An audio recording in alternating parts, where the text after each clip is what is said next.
KXTC Podcast. Le mercredi 4 mai 2022, au complexe Saint-Exupéry, à Draguignan, dans le Var, aura lieu le forum emploi et création d'entreprises. De 9h à 12h30, ateliers et conférences. De 13h à 17h, forum ouvert à tous. Nous avons demandé à Stéphane Serret, adjoint à la jeunesse et au tourisme, des précisions complémentaires sur cette manifestation. Bien, je suis là pour vous parler de la 23e édition du Forum Emploi et Création d'entreprises. L'an dernier, avec le Covid, nous avions été obligés de faire ça sous forme virtuelle. Cette année, nous revenons en présentiel afin de privilégier le contact physique et puis la qualité des échanges. Les objectifs de ce forum sont multiples. La première chose, c'est évidemment regrouper en un même lieu les acteurs de l'emploi, à commencer par les recruteurs, que sont les entreprises. C'est au moins une centaine de stands qui cette année seront regroupés par pôle d'intérêt. Vous aurez un schéma qui vous expliquera tout ça sur place. En deuxième point, il y a des conseils et un accompagnement à la création d'entreprises par des partenaires qui sont expérimentés. Ensuite, nous proposons également des ateliers et des conférences données par des intervenants spécialisés pour permettre d'être prêt pour son entretien de recrutement et les démarches à entrevoir par la suite. Il s'agit de savoir se valoriser, améliorer la présentation de son CV, savoir se présenter oralement, organiser sa lettre de motivation, se relooker. Il y aura aussi un atelier studio photo pour apprendre à créer sa carte de visite.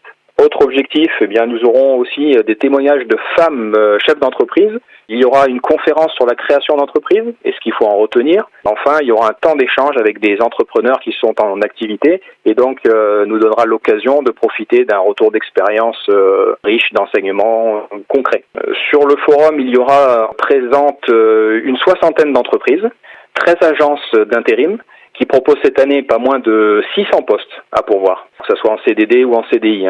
Pour comparaison, l'an dernier, nous n'avions que 141 offres et en 2020, environ 130. Ça donne un ordre d'idée. Pour cette édition 2022, au niveau visiteurs, d'abord, quel nombre de visiteurs on a eu sur les années précédentes et combien vous espérez pour cette année 2022 ? Sur l'édition 2020, ce sont 1354 visiteurs qui sont venus, 253 entretiens en direct sur site. Et puis sur l'édition 2021, c'est 1837 personnes qui ont visité le e-salon en ligne, puisque c'était un salon virtuel à ce moment-là. Cette année, avec le nombre d'offres d'emploi qui sont proposées, je rappelle plus de 600, on espère évidemment que le nombre de visiteurs va exploser. J'en profite pour dire également que ce forum est le fruit d'une collaboration qui est vraiment très très active et indéfectible de l'ensemble de nos partenaires. La dynamique qui s'en dégage est vraiment très encourageante pour nos équipes. Le public que nous ciblons, toute personne en recherche d'emploi ou en reconversion professionnelle ou bien en création d'entreprise. La matinée se découpera de 9h à 12h30 par les conférences, débats et les ateliers. Et puis l'après-midi de 13h à 17h, vous pourrez rencontrer les professionnels, avoir des entretiens et puis bien sûr nos ateliers continueront. KXTC Podcast.